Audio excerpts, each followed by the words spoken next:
नारायण की आंखों से आंसू थमने का नाम ही नहीं ले रहे थे। ठंडी का मौसम था। वो कानपुर के फुटपाथ पर बैठा था। अपनी पत्नी राधिका की हालत देखकर नारायण को बहुत ही रोना आ रहा था। नारायण की पत्नी राधिका की तबीयत बहुत ज्यादा खराब थी। वो खांसते खांसते परेशान हो गई थी। नारायण के पास एक टूटा कटोरा रखा था जिसमें कुछ सिक्के खनखना रहे थे। उन पैसों से दवा मिलना तो बहुत दूर की बात है। एक वक्त का खाना मिल जाए उनके लिए वही बहुत ही मुश्किल था। नारायण कभी अपने फटे पैजामे को देखता तो कभी सड़क किनारे खड़ी चमचमाती कारों को देखता। नारायण जिस फुटपाथ पर बैठा था वहीं पर एक कॉफी शॉप और रेस्टोरेंट था। जब लोग वहां से हंसते हुए निकल रहे थे तो नारायण को ऐसा लगता है जैसे वो लोग उसके भूखे पेट पर हंस रहे हों। लेकिन चाहकर भी नारायण कुछ नहीं कर पाता था। बस चुपचाप बैठा रहता था। खांसते खांसते पता नहीं कब राधिका की आंख लग गई और वो सो गई। राधिका उठो ना, मैं तुम्हारे लिए थोड़ी सी चाय ले आता हूँ, नारायण ने अपनी कांपती आवाज में कहा। राधिका ने धीरे से अपनी आंखें खोली। उसके होंठ पूरी तरह से सूख चुके थे। गले से आवाज ही नहीं निकल रही थी। वो बस नारायण का हाथ पकड़कर रह गई। नारायण ने जेब से 10 रुपए का सिक्का निकाला। 10 रुपए का सिक्का किसी ने तरस खाकर उसको दे दिया था। वहीं पर पास में एक चाय की ठेली खड़ी थी। नारायण वहां पर गया। चाय वाले ने जब नारायण को देखा तो उसने मुंह बना लिया। उस पर चिल्लाते हुए बोला, फिर आ गया तू यहाँ पर, चल भाग यहाँ से। मेरे कस्टमर भाग जाएंगे तुझ जैसे भिखारी को मेरी दुकान पर देखकर। नारायण ने अपने कांपते हाथों से सिक्का आगे बढ़ाया और बोला, भैया अब आधा कप चाय दे दो, मेरी पत्नी की तबीयत बहुत ज्यादा खराब है। खास खास कर उसकी हालत बहुत ज्यादा खराब हो गई है। थोड़ी सी चाय उसके गले में जाएगी तो उसे राहत मिलेगी। चाय वाले ने नारायण के हाथों से सिक्का लिया और ग्लास में आधी चाय डालकर दे दिया। ले बुड्ढे, अपनी चाय और भाग जा यहाँ से। दोबारा मेरे ठेले के आसपास मत आना। नारायण ने अपनी नजरें नीचे झुका ली और चाय लेकर अपनी पत्नी के पास चला गया। पर जब तक नारायण राधिका के पास पहुंचा तब तक बहुत देर हो चुकी थी। वो तड़पते हुए इस दुनिया को हमेशा हमेशा के लिए छोड़कर जा चुकी थी। नारायण ने अपनी ठंडी पड़ी पत्नी को गले से लगा लिया और फूट फूट कर रोने लगा। राधिका, एक तुम ही तो थी मेरे पास और अब तुम भी मुझे अकेला छोड़कर चली गई। मैं तुम्हारे बगैर कैसे रहूंगा। सड़कों की तेज रोशनी में नारायण की दुनिया अंधेरी हो गई थी। अपनी राधिका को खो देने के बाद नारायण 1 घंटे तक वहीं फुटपाथ पर बैठा रहा। ठंडी हवा के झोंके उसके चेहरे पर लग रहे थे, लेकिन नारायण के ऊपर अब कोई फर्क नहीं पड़ रहा था। लोग आते जाते उसे घूर कर देख रहे थे। कोई पैसे डाल देता तो कोई नजरअंदाज करके चला जाता। सुबह होते ही नगर निगम की गाड़ी आई जो फुटपाथ पर पड़ी लाशों को उठाने आती थी। नारायण ने कांपते हुए उस अफसर के पैर पकड़ लिए। साहब, ये मेरी पत्नी है, इसको ऐसे मत ले जाओ, मैं खुद अपनी पत्नी की चिता जलाऊंगा। उस अफसर ने अपनी नाक पर रुमाल रख लिया क्योंकि उसको नारायण से बदबू आ रही थी। अरे हट जा मेरे पास से। तुम्हारे पास लकड़ी के पैसे हैं क्या जो तुम घाट पर ले जाकर इसका अंतिम संस्कार करोगे? घाट पर जाकर किसका नाम लिखवाएगा? तेरे पास कोई कागज है? नारायण चुप था क्योंकि उसके पास कोई कागज नहीं था, सिर्फ फुटपाथ की मिट्टी थी। तभी वहां से एक आदमी गुजरा। उसने रात को भी नारायण को वहीं पर देखा था। उसने उस अफसर से बात की। अरे साहब, रहने दीजिए, मैं पैसे दे दूंगा लकड़ी के। दोनों पति पत्नी जिंदगी के कठिन समय में एक साथ थे, अब बेचारे के पास कोई और नहीं है। नारायण ने उस आदमी को देखा। वो कोई सड़क किनारे का फेरी वाला था। उसकी आंखों में दया थी। उसने 100 रुपए नारायण के हाथ में रखे। नारायण ने उसको फटी पोटली में ऐसे छुपाया जैसे वो लाखों का खजाना छुपा रहा हो। फिर कांपते पैरों से राधिका को कंधे पर उठाया और घाट की तरफ निकल पड़ा। शमशान घाट पर चिता जलने के लिए लकड़ी वाले ने जब नारायण को देखा तो उसने मुंह बनाया। अबे ओए, कहाँ से आया है? पैसे हैं क्या तेरे पास जो इसको जलाने के लिए यहाँ पर लेकर आया है। नारायण ने वो 100 रुपए निकालकर उसकी तरफ बढ़ा दिए। भैया, मेरे पास अभी सिर्फ 100 रुपए हैं, इसी में मुझे मेरी पत्नी का अंतिम संस्कार कर लेने दीजिए। नारायण की बात सुनकर वो लकड़ी वाला हंसने लगा। इतने में तो आधी चिता भी नहीं जलेगी, भाग जा यहाँ से भिखारी कहीं का। नारायण हाथ जोड़कर उसके सामने खड़ा रहा। तभी वहां पर वो फेरी वाला फिर से आया। कहते हैं जिसका कोई नहीं होता उसका भगवान होता है, और इस समय वो फेरी वाला नारायण के लिए भगवान के समान था। उसने नारायण को थोड़े और पैसे दिए। किसी तरह आधी पूरी लकड़ियों में राधिका की चिता को तैयार किया गया। फिर नारायण ने अपनी राधिका की चिता को अग्नि दे दी। अब नारायण दूर खड़े होकर राधिका की चिता को जलते हुए देख रहा था। राधिका की चिता का धुआं अब नारायण के आंसुओं में घुल गया था।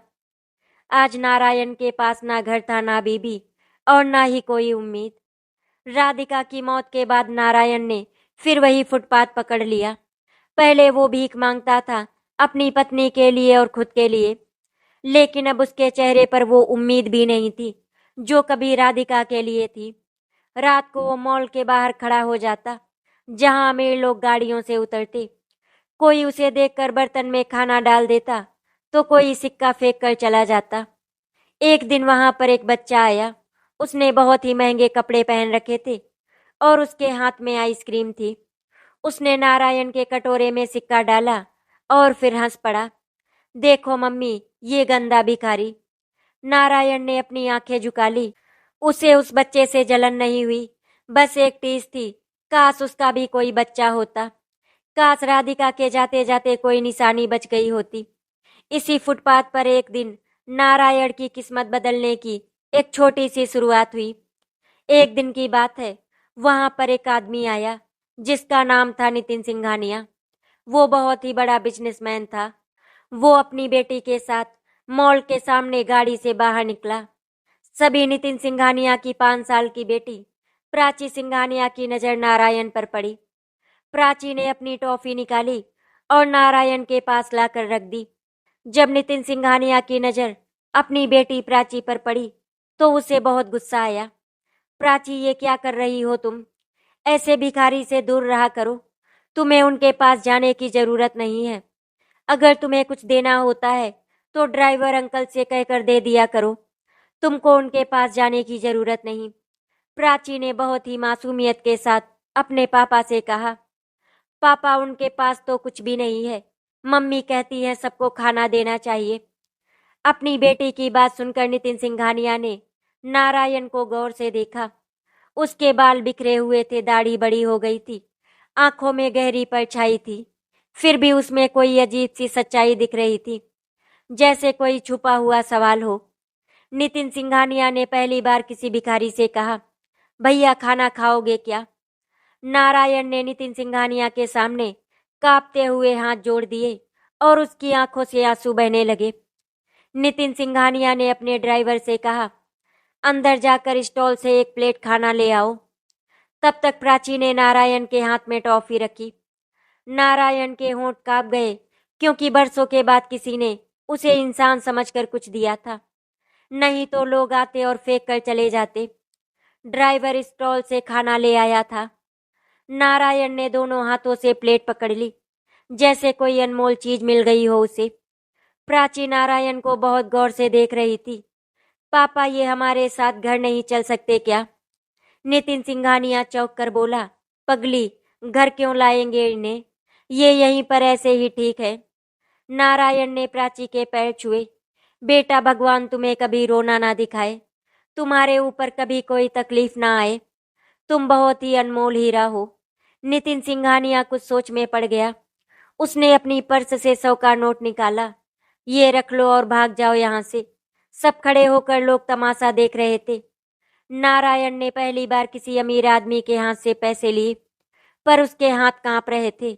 जाने क्यों इस पैसे में उसे भीख नहीं, कुछ और ही दिखाई दे रहा था, जैसे कोई इज्जत का टुकड़ा। नारायण ने खाना खाया। बहुत दिनों बाद पेट में रोटी गई थी, पर खाना खत्म होते ही उसे फिर वही फुटपाथ याद आया। वो सोचने लगा, क्या ये सब ऐसे ही चलता रहेगा? राधिका के बिना अब जीने का भी क्या मतलब है? फिर उसे याद आई प्राची की मुस्कान और नितिन सिंघानिया का 100 का नोट। आज पहली बार किसी ने भी बिना घिन किए उसे इंसान समझा। आज नारायण फुटपाथ पर लेटा था, लेकिन उसे नींद नहीं आ रही थी। नारायण को राधिका की बहुत याद आ रही थी। अगर तू जी रहा है तो ऐसे क्यों जी रहा है नारायण? जैसे राधिका की आवाज कान में गूंज गई। नारायण ने खुद से वादा किया, कल से कुछ बदलूंगा राधिका। भीख नहीं मांगूंगा, बल्कि कुछ करके दिखाऊंगा। चाहे कोई माने या ना माने, मैं करके दिखाऊंगा। अगली सुबह नारायण स्टेशन पर पहुंचा, वहीं जहां अक्सर भिखारी पटरियों के किनारे हाथ फैलाते थे। पर आज उसने भीख नहीं मांगी। वो प्लेटफॉर्म पर पड़े कूड़े को उठाने लगा। बोतलें, प्लास्टिक, कबाड़, जो भी हाथ लगा। नारायण को देखकर लोग हंस रहे थे। अरे, अब ये कबाड़ी बन गया क्या? पर नारायण ने किसी की एक नहीं सुनी। शाम तक उसने कबाड़ बेचकर 20 रुपए कमाए। ये 20 रुपए किसी भीख से बहुत ज्यादा कीमती थे। नारायण के लिए ये उसकी खुद की कमाई थी। उसने सोचा, कल डिब्बे उठाएगा, फिर कोई पुरानी बोतल बेचेगा। धीरे धीरे कुछ तो होगा। कई दिन ऐसे ही निकल गए। नारायण अब फुटपाथ पर नहीं बैठता था। कबाड़ जमा करता, स्टेशन साफ करता, तो कभी पन्नी प्लास्टिक बेचता था। उससे बड़ी चीज, वो अब खुद को इंसान समझने लगा था। एक दिन नितिन सिंघानिया वहीं स्टेशन पर से अपनी गाड़ी से गुजर रहे थे। तभी प्राची ने फिर से नारायण को देख लिया। पर आज वो भीख नहीं मांग रहे थे, बल्कि दूसरों का कूड़ा समेट रहे थे। प्राची बोली, पापा देखो, वो भिखारी आज भीख नहीं मांग रहा है, काम कर रहा है। नितिन सिंघानिया ने चुपचाप नारायण को देखा।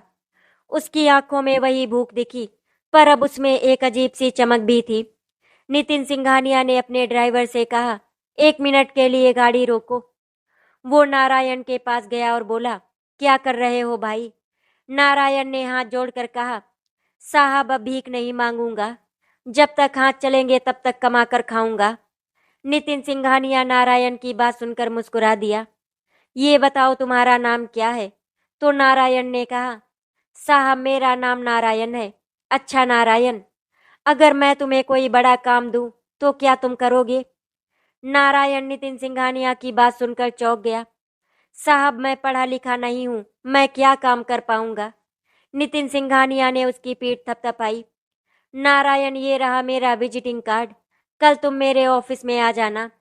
नारायण ने अपने हाथ में जब विजिटिंग कार्ड देखा तो उसे यकीन ही नहीं हो रहा था कि ये सच है या फिर कोई सपना। अगली सुबह नारायण ने स्टेशन के पास एक पुराने नल से नहाया। पुराने कपड़े ही थे, पर उसने झाड़ पोंछ कर पहन लिया और बालों में उंगलियां फेर ली। नारायण ने सोचा, वो एक भिखारी की तरह नहीं, बल्कि काम वाले आदमी की तरह ऑफिस जाएगा। नितिन सिंघानिया का दफ्तर शहर के बहुत ही पॉश इलाके में था। कांच की इमारतें और भी बहुत कुछ। नारायण ने कांपते हाथों से जेब से वो विजिटिंग कार्ड निकाला, जैसे कोई अमूल्य चीज हो। गेट पर खड़े गार्ड ने उसे रोका। अबे ओए, कहाँ घुस रहा है भिखारी कहीं का?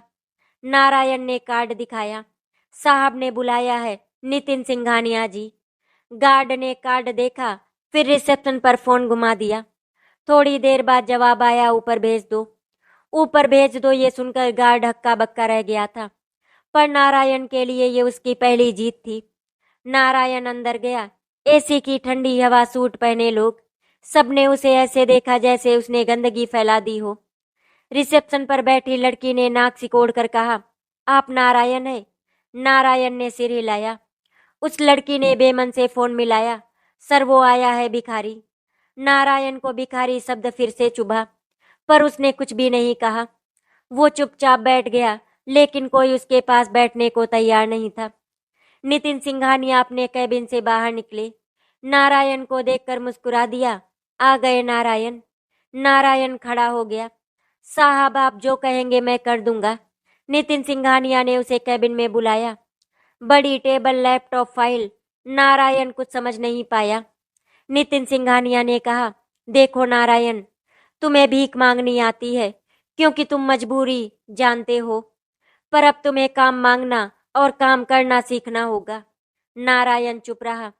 नितिन सिंघानिया ने एक पुरानी बिल्डिंग की फोटो दिखाई। ये मेरा गोदाम है, बहुत गंदा पड़ा है, इसको कोई संभालता नहीं, लोग चोरी भी करते हैं, वहां जाकर साफ सफाई करो, चौकीदार से बात करो, मैं देखना चाहता हूँ तुम कर पाते हो या नहीं। नारायण ने बिना सोचे हाँ कर दी। साहब मैं कर दूंगा। नितिन सिंघानिया ने 100 रुपए दिए। रख लो, ये भीख नहीं, तुम्हारा पहले दिन का मेहनताना समझो। नारायण के हाथ कांप गए।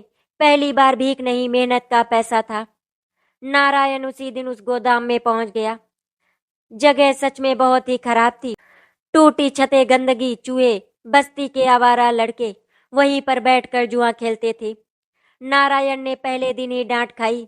उन लोगों ने उसे धक्का देकर भगा दिया। अबे, ये तेरे बाप का है क्या? चल फूट यहाँ से। नारायण मुंह पर मिट्टी झाड़कर उठा। वो फिर से अंदर गया। उन लड़कों को फिर निकाला। वो अकेला था, लेकिन उसकी आंखों में राधिका की याद थी। उसे झुके रहना अब मंजूर नहीं था। 3 दिन में उसने टूटी झाड़ू से गोदाम का आधा हिस्सा साफ कर दिया। अब लोगों को भरोसा होने लगा। अरे वो भिखारी नहीं, काम वाला आदमी है। एक हफ्ते में नितिन सिंघानिया वहां पर आया। गोदाम को साफ सुथरा देखकर मुस्कुरा उठा। नारायण, तुमने कर दिखाया। नारायण के हाथ में 200 रुपए और दिए। पहली बार उसने अपनी मेहनत से 200 रुपए कमाए थे। नितिन सिंघानिया ने उसके कंधे पर हाथ रखा। अभी तो बस शुरुआत है नारायण, अब धीरे धीरे आगे बढ़ना है तुम्हें। ये गोदाम तुम्हारे जिम्मे होगा। नारायण की आंखों में पानी भर आया। उसे ऐसा लग रहा था जैसे राधिका की चिता की राख से उसे कोई नई जिंदगी मिल गई हो। अब नारायण रोज सुबह इस गोदाम में पहुंचता। पहले तो वो खुद झाड़ू लगा देता था, अब उसने 2 और झुग्गी के लड़कों को साथ में जोड़ लिया। नारायण ने उन्हें पैसे नहीं दिए, बल्कि उनको सिखाया कि मेहनत से पैसा कमाना क्या होता है। वो अपनी छोटी टीम बनाकर गोदाम को ठीक करता।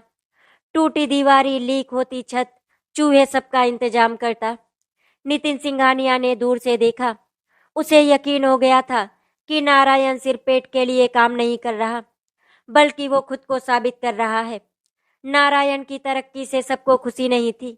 गोदाम में पहले से एक चौकीदार था जिसका नाम था किशनलाल। वो चोरी से कुछ माल बाहर बेच देता था। अब नारायण के आने से उसकी चोरी बंद हो गई थी, इसीलिए किशनलाल नारायण से गुस्सा रहता था। ये भिखारी कौन होता है मेरा धंधा बिगाड़ने वाला। एक रात किशनलाल ने नारायण पर चोरी का इल्जाम लगा दिया। साहब यही माल चुरा रहा है, मैंने अपनी आंखों से देखा है। नितिन सिंघानिया को भरोसा नहीं हुआ। उसने नारायण को बुलाया। नारायण, सच बताओ, तुमने कुछ लिया? नारायण की आंखों में आंसू थे। साहब मैंने कुछ नहीं लिया, मैं तो खुद सब ठीक करना चाहता हूँ। नितिन सिंघानिया ने नारायण से सबूत मांगा, पर नारायण के पास कुछ नहीं था। चौकीदार चालाक था, उसने गवाह भी खरीद लिए। नारायण को गोदाम से निकाल दिया गया। कई लोग उस पर हंसे। अरे वही तो भिखारी है, सुधर थोड़ी सकता है, चोरी ही तो करेगा। नारायण ने पहली बार हाथ में मेहनत का काम पकड़ा था, वही आज फिर खाली हो गया। उस रात उसने फिर स्टेशन के पास पुराने फुटपाथ पर जाकर बैठना चाहा, पर राधिका की याद आई। उसका खुद से किया हुआ वादा याद आया। मैं हार मान लूंगा तो फिर क्या फर्क रहेगा उस नारायण और इस नारायण में। अगले दिन नारायण सीधे नितिन सिंघानिया के दफ्तर में पहुंच गया। गेट कीपर ने फिर ताने मारे, अब क्या लेने आए हो? चोरी करके भी मुंह उठाकर आ गए हो? नारायण ने नजरें नहीं झुकाई। रिसेप्शन पर खड़ा होकर नितिन सिंघानिया से मिलने की जिद करने लगा। नितिन सिंघानिया ने उसे बुला लिया। क्यों आए हो नारायण? नारायण ने कांपते हुए कहा, साहब मैंने चोरी नहीं की, एक मौका और दीजिए, मुझे काम से मत निकालिए, मैं साबित करूंगा। नितिन सिंघानिया ने नारायण को देखा। इस आदमी में झूठ नहीं है। वो मुस्कुरा कर बोले, ठीक है नारायण, लेकिन अगर तुम गलत निकले तो फिर मुझसे कोई उम्मीद मत रखना। नारायण की आंखों में चमक लौट आई। नारायण फिर से गोदाम में गया, लेकिन इस बार वो साफ सफाई नहीं कर रहा था। वो किशनलाल पर नजर रखने लगा। रात को वो छुप कर बैठ गया, और जैसे ही किशनलाल ने फिर माल के बंडल बाहर भेजने शुरू किए, नारायण ने उसे रंगे हाथों पकड़ लिया। आसपास के लोग भी इकट्ठा हो गए। नारायण ने सबको दिखा दिया कि असली चोर कौन है। किशनलाल भाग नहीं सका। पुलिस आई और उसको पकड़ कर ले गई। अगले दिन नारायण फिर नितिन सिंघानिया के सामने खड़ा था, लेकिन इस बार झुका नहीं। साहब, मैंने कहा था ना, मैं चोर नहीं हूँ। नितिन सिंघानिया ने उसके हाथ में 100 रुपए की जगह 1000 रुपए रखे। ये मेहनत का, ईमानदारी का इनाम है। नारायण, अब ये गोदाम पूरी तरह से तुम्हारे जिम्मे रहेगा। और सुनो, किशनलाल जैसे लोग हमेशा रहेंगे, बस लड़ना सीखना होगा तुम्हें। नारायण ने पैसों को माथे से लगाया। उसे अभी भी भीख याद थी, लेकिन अब ये भीख नहीं थी, ये उसकी जीत थी। किशनलाल के जाने के बाद गोदाम पूरी तरह नारायण के जिम्मे में आ गया था। वो अब अकेला नहीं था। उसने पास की झुग्गी से 4 लड़कों को जोड़ा, जो कभी कभी कूड़ा उठाते और कभी। अब वो नारायण के साथ गोदाम में माल चढ़ाने उतारने लगे थे। नारायण उन्हें मेहनत के पैसे देता, भीख नहीं। धीरे धीरे गोदाम में चोरी रुक गई, गंदगी साफ हो गई और छोटे मोटे सौदे भी नारायण ही संभालने लगा। नितिन सिंघानिया ने दूर से सब देखा। उसे समझ में आ गया था कि ये आदमी अब सिर्फ चौकीदार नहीं रहेगा। गोदाम में कई सालों से पुराना लोहा कबाड़ और खराब मशीनें पड़ी थी, जिसकी कोई कीमत नहीं थी। नारायण ने देखा तो उसके दिमाग में एक ख्याल आया। उसने कबाड़ वालों से बात की और धीरे धीरे वो बेकार सामान भी बेचने लगा। छोटे छोटे सौदों में 10-5 रुपए का फायदा होता, लेकिन नारायण खुश था, क्योंकि वो पहली बार अपनी अकल से पैसे जोड़ रहा था। एक दिन नितिन सिंघानिया ने अचानक गोदाम का दौरा किया तो उन्होंने देखा, पुरानी मशीनों के बदले गोदाम की हालत सुधर गई थी। गोदाम पूरी तरह से साफ दिखाई दे रहा था। पुराने ढेर का कबाड़ गोदाम से खत्म हो चुका था। नारायण, तुमने ये सब कब किया? नारायण ने सर झुकाकर कहा, साहब, वो कबाड़ यूं ही पड़ा था। मैंने कबाड़ियों को बेच दिया। उसी सामान को बेचकर थोड़ा थोड़ा पैसा आता रहा, तो उसी से गोदाम का रंग रोगन भी करा दिया। नारायण की बात सुनकर नितिन सिंघानिया मुस्कुराए। उन्होंने कहा, नारायण, इससे तुमने कितना कमाया? नितिन सिंघानिया के सवाल का नारायण ने बहुत ही विनम्रता से जवाब दिया, साहब, अभी तक मैंने 25,000 रुपए कमाए। नितिन सिंघानिया नारायण की बात सुनकर हैरान था। उसे यकीन ही नहीं हो रहा था कि एक अनपढ़ भिखारी ऐसा भी सोच सकता है। अच्छा नारायण, ये बताओ, ये पैसे तुमने कहाँ रखे? तो नारायण ने कहा, साहब, गोदाम के ताले में एक डिब्बा रखा है, सब उसी में रखे हैं। एक पैसा भी मैंने खर्च नहीं किया। नितिन सिंघानिया ने उसी वक्त नारायण को गोदाम का छोटा मैनेजर बना दिया। पहली बार नारायण ने सुना, मैनेजर नारायण।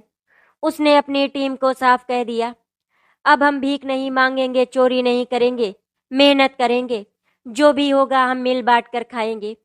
अब नारायण की गिनती गोदाम के मजदूरों में नहीं, छोटे अफसरों में होने लगी थी। लेकिन जहां तरक्की होती है, वहां जलने वाले भी होते हैं। नितिन सिंघानिया के ऑफिस में कई पुराने लोग थे, जो नारायण को बिल्कुल भी पसंद नहीं करते थे। उनके अंदर ये था कि एक भिखारी इतना ऊपर कैसे चला गया। उस ऑफिस में महेंद्र नाम का एक आदमी था। वो नितिन सिंघानिया का पुराना मैनेजर था, पर वो बहुत ही कामचोर और घमंडी था। एक दिन महेंद्र ने सोचा, अगर ये नारायण ऐसे ही आगे बढ़ता रहा तो मेरी कुर्सी भी खतरे में पड़ जाएगी। उसने नारायण के खिलाफ साजिश रचनी शुरू कर दी। गोदाम के कागजों में गड़बड़ करने लगा। नारायण पढ़ा लिखा नहीं था, वो वहीं पर साइन कर देता जहां पर महेंद्र कहता। महेंद्र ने कबाड़ के पैसों में भी हेरा फेरी की और कागजों में नारायण के नाम से खर्च दिखाया। एक दिन नितिन सिंघानिया ने अकाउंट देखा तो उन्हें शक हुआ। उसने नारायण को बुलाया, ये 50,000 रुपए कहाँ गए नारायण? ये खर्च तुमने क्यों किया? नारायण के हाथ पैर ठंडे पड़ गए। उसे पता ही नहीं था कि ये खर्च किसने दिखाए। महेंद्र ने वहीं पर नारायण को ताना मारा, मैं पहले ही कह रहा था सर, ये भिखारी कभी बदल नहीं सकता। नारायण की आंखों में शर्म थी, पर दिल में गुस्सा भी बहुत था। वो जान गया था कोई उसे फिर से गिराना चाहता है। नारायण ने हार नहीं मानी। उसने पहली बार अपनी टीम से पूछा, किसने किया ये सब, सच बोलो, वरना मैं चला जाऊंगा। लेकिन अब चुप नहीं रहूंगा। एक लड़का सामने आया। महेंद्र सर ही हमें कहते थे साइन करवा लो, तुमको क्या पता चलेगा। नारायण ने सीधा नितिन सिंघानिया के सामने सच्चाई रख दी। साहब, मैं पढ़ा लिखा नहीं हूं पर झूठा नहीं हूं। आप चाहो तो मुझे निकाल सकते हो, पर इस बार मैं लड़ाई छोड़ूंगा नहीं। नितिन सिंघानिया ने सच्चाई खुद जांची। अब महेंद्र की चाल सबके सामने आ गई, इसीलिए उसकी छुट्टी हो गई और नारायण को पहली बार समझ आया कि पढ़ाई का मतलब क्या होता है। उस रात नारायण ने तय किया कि अब वो पढ़ाई करेगा। वो रात को गोदाम में ही एक पुरानी किताब और कॉपी लेकर बैठ जाता। अपनी टीम के किसी बच्चे से ABCD सीखता। कोई उसे हिंदी पढ़ा देता था तो कोई जोड़ घटाव। नारायण को अपने हाथ से पहले दस्तक करना था ताकि अगली बार कोई उसे बेवकूफ ना बना सके। नारायण अब रात को गोदाम में पड़ी एक टूटी टेबल पर बैठ जाता। साथ में पड़ी रहती हिंदी की किताब, पेन, कॉपी और एक लैंटर्न।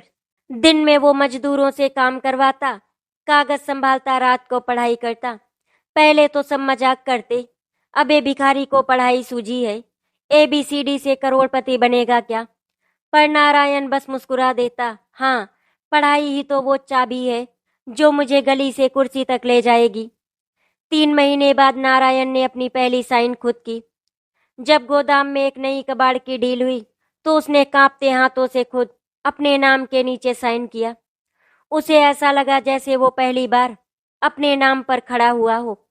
नितिन सिंघानिया ने जब उसे देखा, नारायण, अब तुझे कोई धोखा नहीं दे पाएगा और यही असली ताकत है तुम्हारी। नारायण अब छोटा कर्मचारी नहीं रहा। नितिन सिंघानिया ने उसे गोदाम के रखरखाव का छोटा ठेका दे दिया। साफ सफाई, कबाड़, सब कुछ नारायण की देखरेख में होता था। नारायण ने अपनी टीम बढ़ा दी। अब उसकी टीम में 4 से 12 लोग हो गए। हर किसी को वो मेहनताना सही सही देता और सबसे कहता, भीख नहीं मांगेंगे, चोरी नहीं करेंगे, मेहनत और ईमानदारी से कमा कर अपना खाएंगे। नारायण के बढ़ते काम से बाजार के दूसरे कबाड़ ठेकेदारों को खतरा होने लगा। कुछ पुराने खिलाड़ी भी थे जो सेटिंग करके बड़े बड़े ठेके उठाते थे। नारायण से उनकी दुश्मनी शुरू हो गई। एक रात गोदाम में आग लगा दी गई। लाखों का नुकसान हो गया। सारा कबाड़ राख हो गया। कई दिन की मेहनत खत्म हो गई। नारायण बुरी तरह से टूट गया। उसे फिर से अपनी राधिका की याद आई। फुटपाथ की वो रात जब सब खत्म हुआ था। लेकिन इस बार वो बैठा नहीं। उसने अपनी टीम से कहा, हम फिर शुरू करेंगे, गोदाम साफ कर देंगे, फिर नया माल आएगा, फिर काम आएंगे। नितिन सिंघानिया ने देखा कि नारायण ने हार नहीं मानी। उसने खुद पैसे लगाकर गोदाम को फिर से खड़ा कर दिया। नितिन सिंघानिया ने पहली बार उसे अपने घर बुलाया। नारायण ने प्राची को देखा, वही मासूम बच्ची जिसने उसे पहली बार भीख के बदले टॉफी दी थी। प्राची अब बड़ी हो रही थी, पर उसने नारायण को देखते ही कहा, नारायण अंकल, आप अब गंदे नहीं लगते। नारायण की आंखें भर आई। उसे लगा जैसे राधिका का आशीर्वाद इसी लड़की में छुपा हो। कुछ महीने बाद नितिन सिंघानिया ने नारायण को एक बड़ा मौका दिया। नारायण, अब सिर्फ गोदाम नहीं, मेरी दूसरी फैक्ट्री का स्क्रैप कॉन्ट्रैक्ट भी तू संभालेगा। सारा कबाड़ तू खरीदेगा, साफ करेगा, नीलामी करेगा, मुनाफा 50-50। ये सुनकर नारायण डर गया। इतनी बड़ी जिम्मेदारी, पर फिर उसकी आंखों में सपना चमक गया। यही मौका है जब वो अपने आप को एक बार फिर साबित कर सकता है। उसने हाँ कर दी और पहली बार लोग उसे ठेकेदार कहने लगे। अब रोज लाखों का माल आता बिकता। नारायण रुपए गिन नहीं पाता था। उसने बैंक जाना सीखा। अपनी मेहनत के पैसे पहली बार बैंक खाते में जमा किए। उसका नाम बैंक के बोर्ड पर लिखा दिखा, नारायण कुमार, स्क्रैप डीलर। एक वक्त था जब वो भीख के सिक्के कटोरे में गिना करता था। आज चेकबुक पर उसका नाम छपा था। एक दिन नारायण वही स्टेशन के उसी फुटपाथ पर गया जहां कभी राधिका ने दम तोड़ा था। वहां वही टूटी दीवार, वही चाय वाला, वही कटोरा याद आया उसे। उसने अपनी जेब से 100 रुपए निकाले, वहां बैठे एक बुजुर्ग भिखारी को दिया और कहा, ये भीख नहीं है दादा, कल से मेरे गोदाम में आ जाना काम करने के लिए। बूढ़े की आंखें भर आई। नारायण ने राधिका के नाम पर वादा किया, अब कोई फुटपाथ पर ना रोए जहां तक हो सके। जहां तक हो सकेगा मैं उसको अपने साथ जोड़ूंगा। नारायण ने दिन रात एक कर दिया। पुराने कबाड़ के ठेके से धीरे धीरे नया स्क्रैप नेटवर्क खड़ा कर दिया। रेलवे के पुराने डिब्बे, फैक्ट्रियों का लोहा, छोटे छोटे भाग, सब उसकी टीम उठाती और बेचती। एक दिन बैंक के मैनेजर ने उसे बुलाया। नारायण जी, आपको पता है, आपका खाता पहली बार 1 करोड़ पार कर गया है। नारायण के हाथ से पासबुक गिर गई, वो कांप गया। उसे अपनी राधिका याद आई। देख, तेरा नारायण करोड़पति हो गया राधिका। उसने आंखें बंद कर ली और फिर अपनी जेब में रखा पुराना कटोरा बाहर निकाला। वो कटोरा अब भी उसके पास था, याद दिलाने के लिए कि वो कहाँ से चला था। अब नारायण के खिलाफ असली खेल शुरू हुआ। पुराने कबाड़ माफिया जो रेलवे और फैक्ट्री से मीटिंग करके सस्ते में माल हथियाते थे, अब नारायण के खिलाफ असली खेल शुरू हुआ। पुराने कबाड़ माफिया जो रेलवे और फैक्ट्री से मीटिंग करके सस्ते में माल हथियाते थे, उन्हें नारायण की ईमानदारी खटकने लगी। वो लोग अफसरों को पैसा खिलाते, फर्जी बिल बनाते और नारायण को टेंडर से बाहर करवाने की चाल चलने लगे।